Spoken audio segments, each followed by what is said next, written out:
good morning students. Today we learn mathematics about pengolahan data. Seperti biasanya, untuk memulai pembelajaran, jangan lupa berdoa ya anak-anak Miss.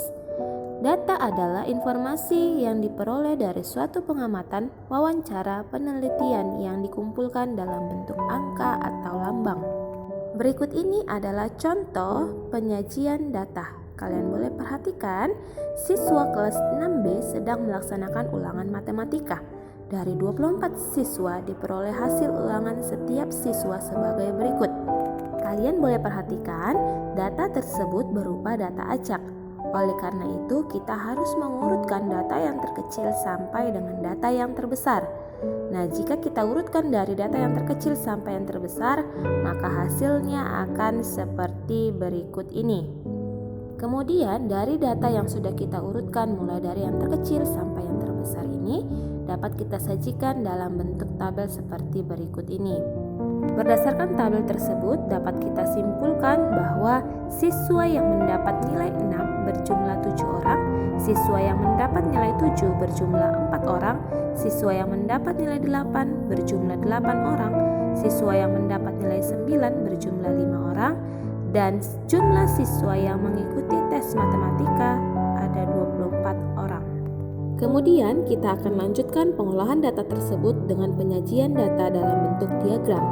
Yang pertama adalah diagram garis atau line chart. Yang pertama sekali kita akan membuat garis horizontal sebagai nilai X, lalu garis vertikal sebagai nilai Y. Pada garis vertikal kita isi jumlah siswa sesuai kelompok nilai, sedangkan pada garis horizontal kita isi dengan rentang nilainya. Pada data yang ada, rentang nilai adalah 0 sampai 10. Kemudian kita buat titik atau simbol pada koordinat yang menjadi tanda perpotongan garis X dan Y sesuai dengan rentang nilai dan objek. Titik pertama adalah titik perpotongan nilai 6 dengan jumlah siswa 7 siswa. Titik kedua adalah titik perpotongan nilai 7 dengan jumlah siswa 4 siswa. Titik ketiga adalah titik perpotongan nilai 8 dengan jumlah 8 siswa. Titik keempat adalah titik perpotongan nilai 9 dengan jumlah 5 siswa. Setelah itu, tariklah garis yang menghubungkan masing-masing titik. Maka penyajian data hasil tes matematika kelas 6 tadi dalam bentuk diagram garis adalah seperti ini. Kemudian dari data tersebut kita akan membuatnya dalam bentuk diagram batang. Dengan prinsipnya sama bagaimana cara kita membuat diagram garis. Yang membedakan diagram garis dengan diagram batang, kalau tadi diagram garis kita simbolnya titik, diagram batang simbolnya berbentuk bangun persegi panjang yang dapat kita berikan warna berbeda-beda setiap simbolnya. Nah, perhatikan kita akan membuat kotak simbol yang pertama, yaitu kotak simbol nilai 6 dengan jumlah 7 siswa, kotak simbol nilai 7 dengan jumlah 4 siswa, kotak simbol nilai 8 dengan jumlah 8 siswa, dan kotak simbol nilai 9 dengan jumlah 5 siswa. Maka penyajian data hasil tes matematika kelas 6B tadi dalam bentuk diagram batang adalah seperti ini. Dari data tersebut kita juga dapat menyajikannya dalam bentuk diagram lingkaran.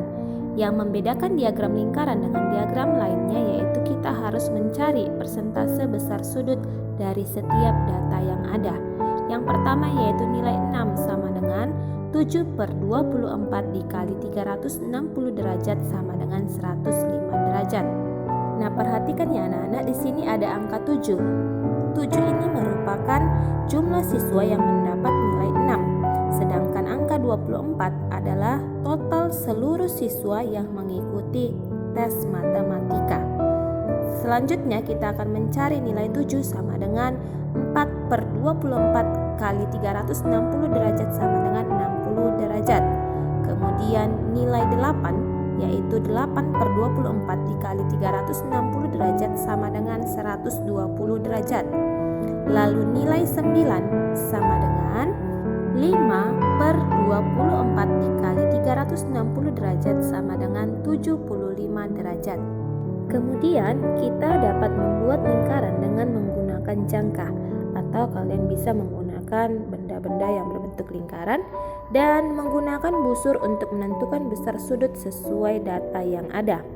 Yang pertama yaitu nilai 6 ada 105 derajat, dan yang mendapatkan nilai 7 ada 60 derajat. Yang mendapatkan nilai 8 ada 120 derajat, dan yang mendapatkan nilai 9 ada 75 derajat.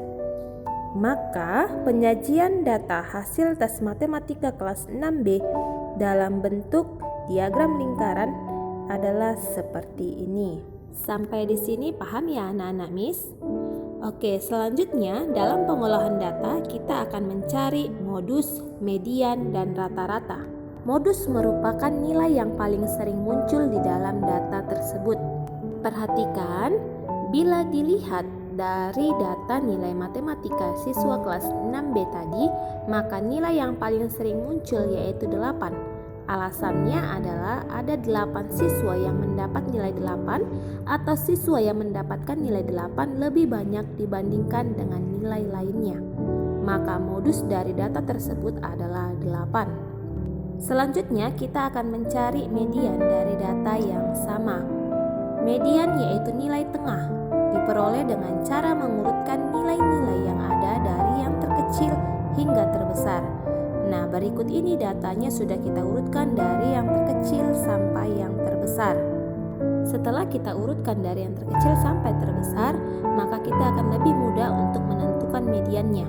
Namun perhatikan, jika banyaknya data ganjil, maka angka paling tengah adalah mediannya. Namun jika banyak datanya genap, maka ambil 2 angka di tengah lalu jumlahkan kemudian dibagi 2.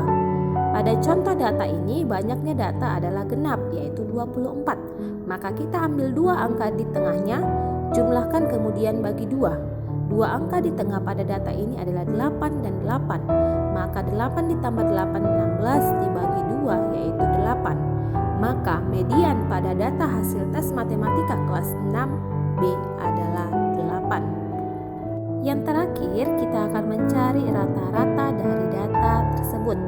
Nilai rata-rata sama dengan jumlah data per banyaknya data.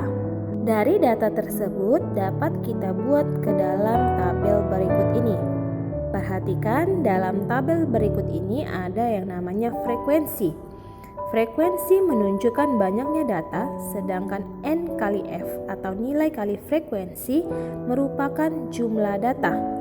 Nah, dari tabel ini dapat kita cari nilai rata-rata sama dengan 179 per 24 sama dengan 7,45. Maka nilai rata-ratanya ada 7,45. Oke anak-anak Miss, sekian dulu pembelajaran kita hari ini. Semoga video ini bermanfaat untuk kalian semua. Tetap semangat belajar ya. Goodbye, thank you.